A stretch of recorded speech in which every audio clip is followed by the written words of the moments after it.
جی السلام علیکم میرے دوستو، آپ سب کو N.a.q TV4 پر خوش آمدید۔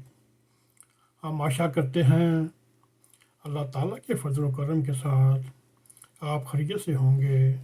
اس وقت پاکستان میں سب سے زیادہ اہم جو فتنہ پھیل رہا ہے وہ نفرت، بغض، جھوٹ اور مختلف مذہبی تنظیمیں، طالبان، یا اس کو یہ کہہ سکتے ہیں طریقہ طالبان پاکستان۔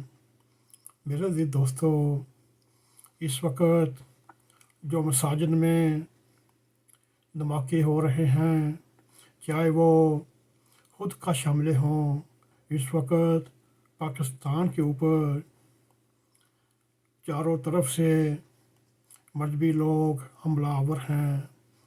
میرے عزیز دوستو، بدقسمتی ہے اس قوم کی جو اپنے مساجد کی حفاظت نہ کر سکے اور مساجد گرانے کے یا اس میں دھماکے کرنے کی کبھی حرکات کرتے ہیں۔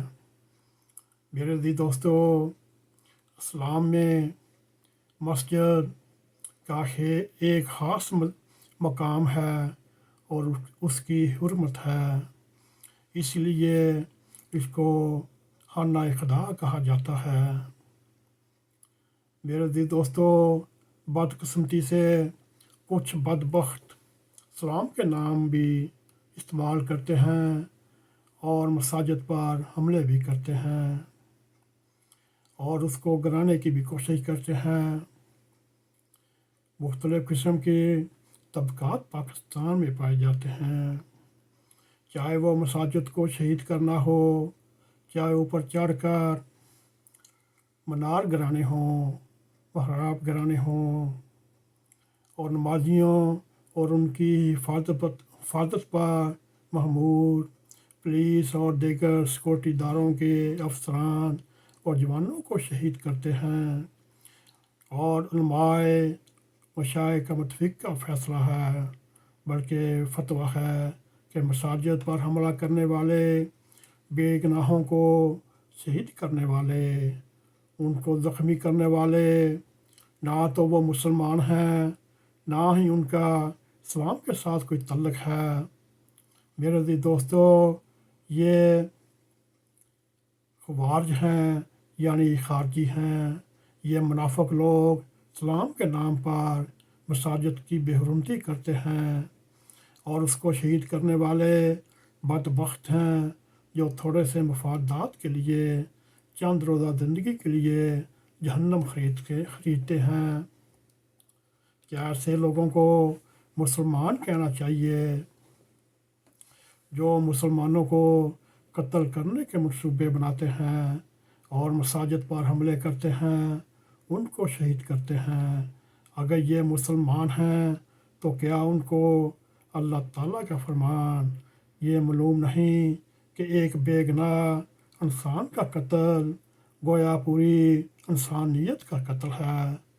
میرے عزیز دوستو، کیا مسلمان مسجد کو شہید کرنا دور کی بات، مسجد کی بے حرمتی کرنا سوچ بھی نہیں سکتا؟ یہ تو وہاں اللہ کی عبادت میں مصروف نمازیوں کو شہید کرنے کا تصور بھی نہیں کر سکتے، مگر ان بدبختوں کی دشمنی صرف مسلمانوں کے ساتھ ہی کیوں؟ یہ لوگ اسلام کے دشمن اور انسانیت کے قاتل ہیں۔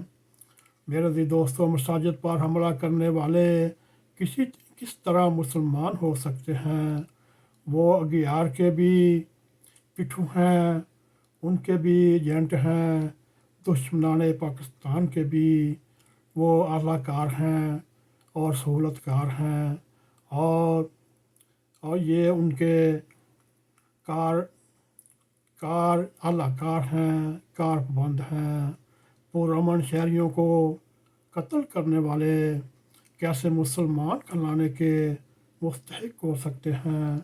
میرے عزیز دوستو، اس وقت پاکستان کے اندر سے بھی ایسے مظاہرے ہوتے جا رہے ہیں، اور بیرون ملک میں بھی، جیسا کہ تحریک طالبان پاکستان نے پاکستان کے اوپر ایک غیر اعلانیہ حملہ کر چکے۔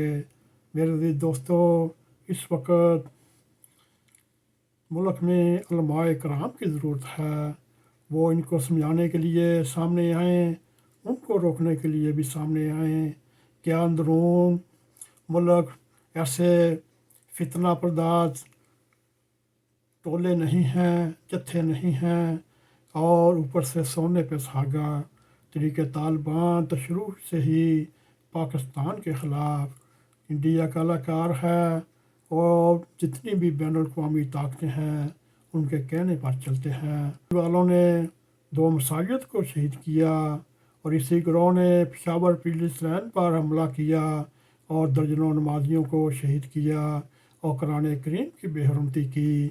اور یوں پاکستان کے اندر جو جتھے ہیں ان کی بھی یہی کوشش ہوتی ہے کہ تحریک طالبان کے سہولت کار بنیں، اور ان کے پیغام کو زیادہ سے زیادہ ملک میں پھیلایا جا سکے۔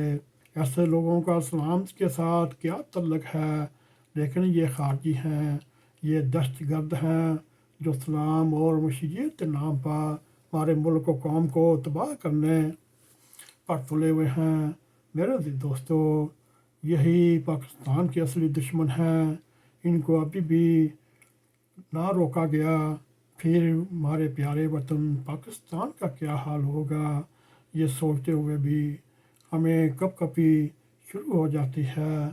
میرے عزیز دوستو، ہماری رب کریم سے دعا ہے، اے رب کریم، پاکستان کو اپنے حفظ و مان میں رکھتے ہوئے اس کی حفاظت فرما، اور جتنے مذہبی انتہا پسند بشمول تحریک طالبان پاکستان، ان سب کو ہدایت عطا فرما، یا ان کا مکو ٹھپ۔ یا میرے عزیز دوستو، یہی ہمارے پاس، ہاتھ سے ہم روک نہیں سکتے، ہم دعا کر سکتے ہیں۔ دعاؤں کے ذریعے ان ظالم فتنہ پرداز مذہبی گروہوں کو اللہ تعالیٰ نیست و نابود کرے۔ میرے عزیز دوستو، اگر آپ کو ہمارا یہ پروگرام پسند آئے، اس کو لائک بھی کریں، اس کو شیئر بھی کریں، اور جاتے جاتے بیل آئیکن کو کلک کریں تاکہ ہماری ویڈیو آپ تک پہنچتی رہیں۔ اسی کے ساتھ ہمیں اجازت دیں۔ السلام علیکم ورحمۃ اللہ وبرکاتہ۔